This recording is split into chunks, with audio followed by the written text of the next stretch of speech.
Our story begins with a boy.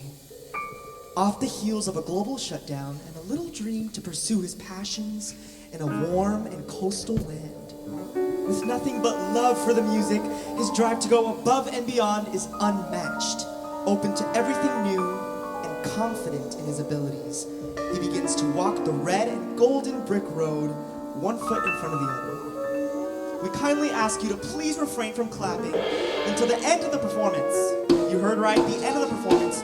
We don't think you're crazy in saying that it's impossible to hear those 5 seconds of music after the soloist sits back down in their chair, while they're drowned out by a thunderous array of unsynchronized flattery, or even worse, the delayed and confused clap. The musicians already know that they're great, so you can support them and participate in promoting positive energy by staying actively engaged with your mind, body, and soul through every twist and turn of this musical roller coaster ride. Without further ado, the boy sets out on his new adventure, his eyes full of fire.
The eyes of fire hide the struggles and embrace the quintessential young adult experience.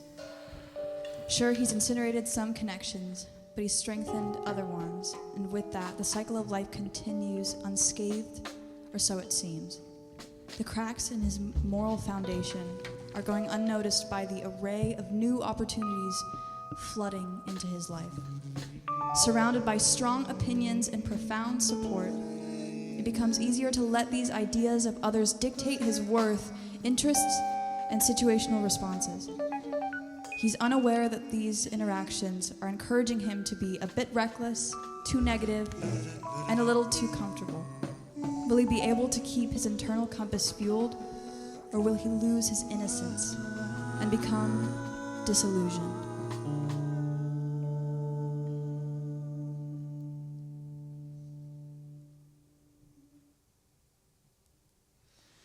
The eyes of fire,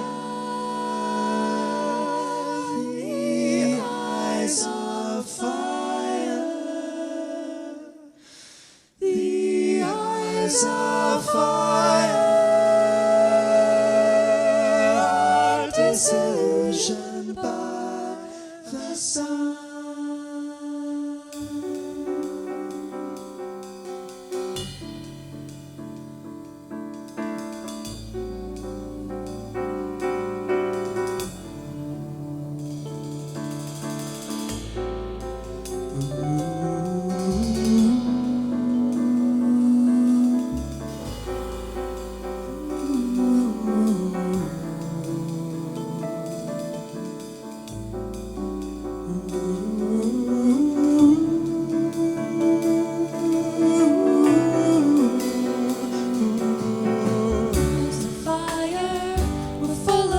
True desire until the mind was shining brighter and lost its innocence. This fire was full of love and true compassion until the heart played false reactions and lost its innocence.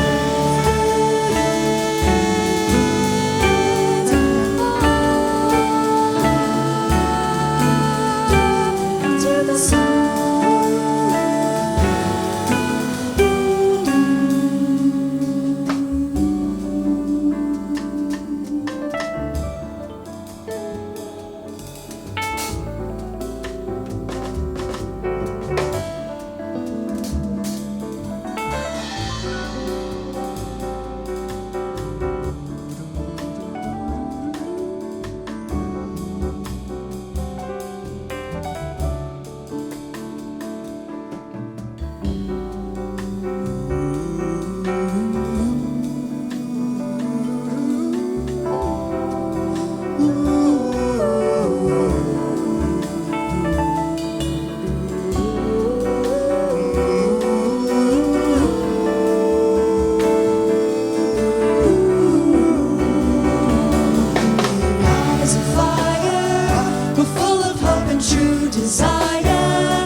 This fire is full of love and true compassion until the heart played false reactions and lost its innocence.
is constant tension and lost security.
These eyes are blinded. These eyes can't see. These eyes of fire are disillusioned by the sun.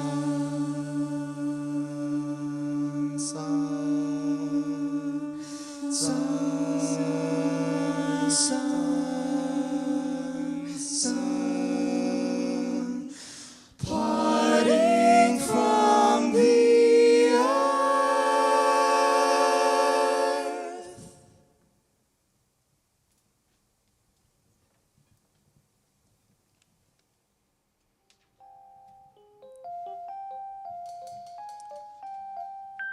Disillusioned. Parting from the earth, entranced by a reality that doesn't quite align with his values. The yellow light burns the boy's eyes and turns them a discolored brown. The weight of the world, like a barbell on his neck, shatters the ground around him. Strung on one too many times, he feels spiritually wounded. Even though he hasn't proved himself physically, mental acceptance becomes more excruciating, and the experiences of the outside world become more palpable. With the mind stuck in the past, and the body unable to process the present and the future, he pushes through the pain and it feels less rewarding. The support he tries to give seems less reciprocated than it used to be. He still has some hope to get his fire back, but the drive feels out of necessity and less out of love. His confusion and heartache turn into a state of disassociation.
disassociated.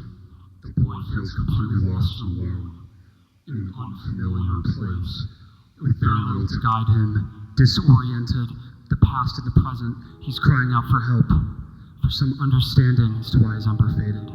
A deep sense of uneasiness floods his body as he tries to bring life back into his world when his lights were yellow. But every bit of new rejection feels more impactful than the last. The cycle of loneliness continues. With emotions and the nervous system always heightened, it's long before he succumbs to the dizziness, the numbness in his jaw, the neck and shoulders, his ears ringing, infected with regret and stress. What if the story ended here? No one would know, or so he thought. Hope for a fresh start is only stunted by the inevitable return to the world of embers, which sends shocks down his spine. If only he could escape the paralysis and find acceptance.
Out of the fear, the dystopia, the loss of light, comes a true mental embrace of the self, the isolation, and the desire for change. This energy manifests itself in a wave of sorrow. The weight the boy is holding from the actions of others begin to unravel. He realizes that he will never find the perfect fit, the perfect person who sees eye to eye to him completely. He will never have that control, but adaptability and resilience are far more powerful than control. The values he's been developing the past year are indicative of a more calculated and grounded life. No matter how excruciating the challenge is, no matter how uncomfortable the current situation is, it will come to an end, and so will the friction. In order to reach the sunset, he doesn't look at the sun or gaze at the stars, but he wades in the ocean and lets the currents lead him back to earth, now older, wiser, and stronger than before. In order to transform, the boy must unleash his soul of water.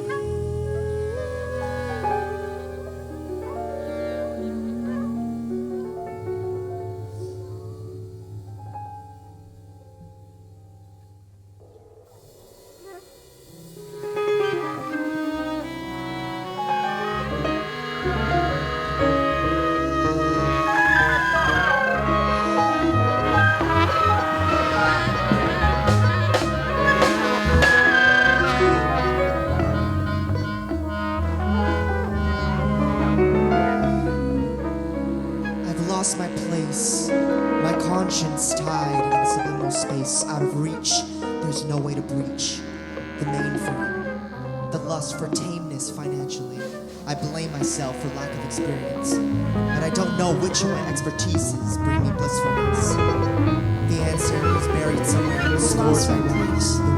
My conscience tied in subliminal space. Out of reach, there's no way to reach the man. The lust for tameness financially. I blame myself for lack of experience. I don't know which of my expertises brings me blissfulness. The answer is buried somewhere in the scores I write. The words out of reach, there's subliminal space. Out of reach, I've lost my pieces. The answer is buried somewhere in the scores I write. Out of reach, there's no way to reach myself for lack of experience. The lust for tameness financially. I blame myself for lack of experience, but I don't know which of my expertises bring me blissfulness. The answer is buried somewhere in the scores. The words that I compose, the answer is buried somewhere in the scores I write. The words I compose, but here I withhold my power.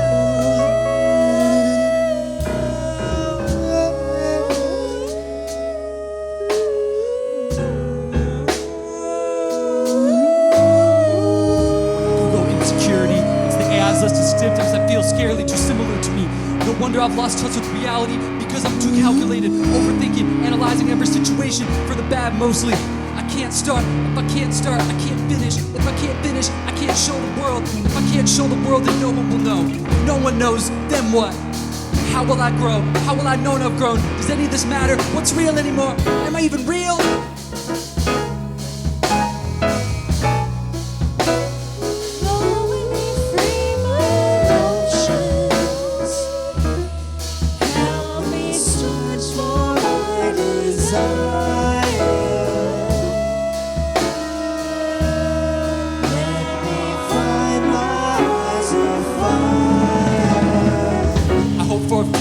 Single-use plastic is banned, where it's acceptable to bring an iPad to rehearsal and save the trees from version 3 or this or that obscure jazz standard, where it's socially acceptable to bring a reusable cup to Dulce and not have the manager stare me down and say, I can't do that, my manager's here. Where I'd say, what's up man, what's up bro, just to feel like I'm accepted, like I can keep the peace, where my fixations are convenient. Corporate police.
seemingly unavoidable. Fuel me, my emotional sanity, alter my reality, bring myself down. Negativity.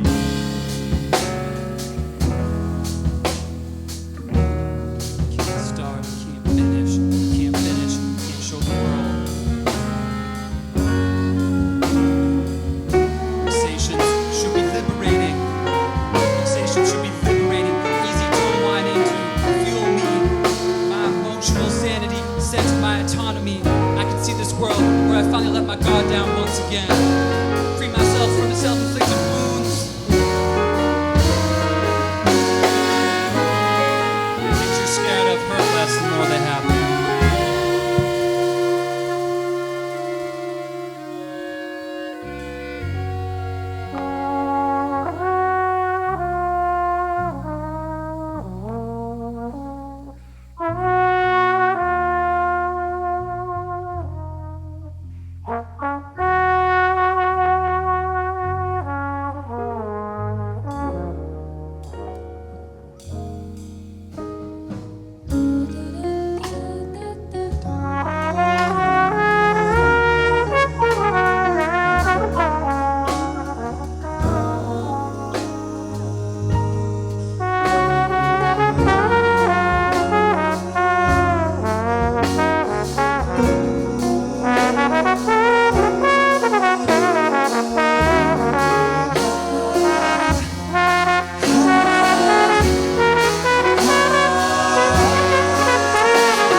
it's done.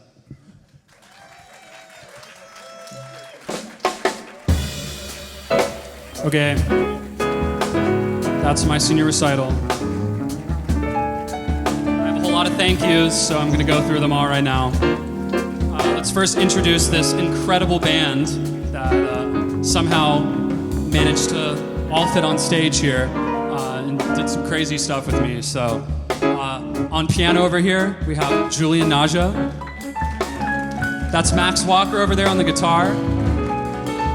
That's Max Frissen back there on the bass. And Ethan Furman here on the drums. Let's give it up for our incredible vocalists who I wrote some really insane parts for, and they absolutely nailed it. So I'm so grateful. We have Daniel Leese here singing tenor, Ella Dunbar-Wilcox singing alto, Indy Faulkner singing soprano. That's Raymond Ortiz on Barry, and that's Theo Mermelstein there on bass box. Oh, before I forget, that was you heard a little bit of Esteban Olmos there on congas on the third movement. So shout out to him. It was very last minute. We have our amazing winds and brass section back here. We have Matt Richards here on tenor sax and clarinet. Dr. Ennis Harris on flute and alto sax. Quinn Damalski on baritone sax and bass clarinet. Sean Harbour on trumpet and flugel. And Ryan Kiernan on trombone and bass trombone. So I want to give a quick shout out to Thea Papachado, Bakari Nokuri, and Daniel Wijadasa for subbing in on some of these rehearsals. Really appreciate it.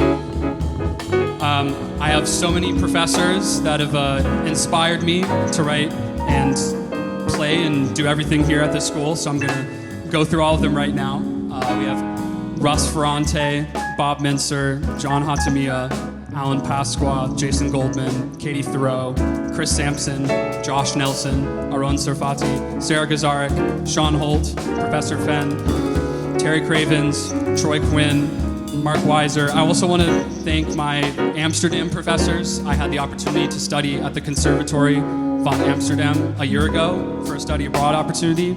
So I want to give a quick shout out to all those incredible professors: Bert Buren, Ilya Reingold, Martijn Sohier, Joris Rolofs, Jos Vandenberg, and Niti Biswas.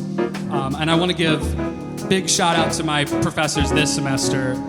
Vince Mendoza, it was such a pleasure getting to work on composing a lot of this music for this recital with him. Michael Stever for helping me with brass isms and getting back into my routine and playing the instrument and feeling confident for this recital. And huge shout out to Kathleen Grace, who was not able to make it tonight, but sent me the most beautiful poem. I actually want to read it right now because it feels very applicable to what's going on with my journey and with this recital and everything. So this is The Journey by Mary Oliver. One day, you finally knew what you had to do and began, though the voices around you kept shouting their bad advice. Through the whole house began to tremble, and you felt the old tug at your ankles. Mend my life, each voice cried, but you didn't stop. You knew what you had to do. Through the wind pried with its stiff fingers at the very foundations, though their melancholy was terrible. It was already late enough and a wild night, and the road full of fallen branches and stones.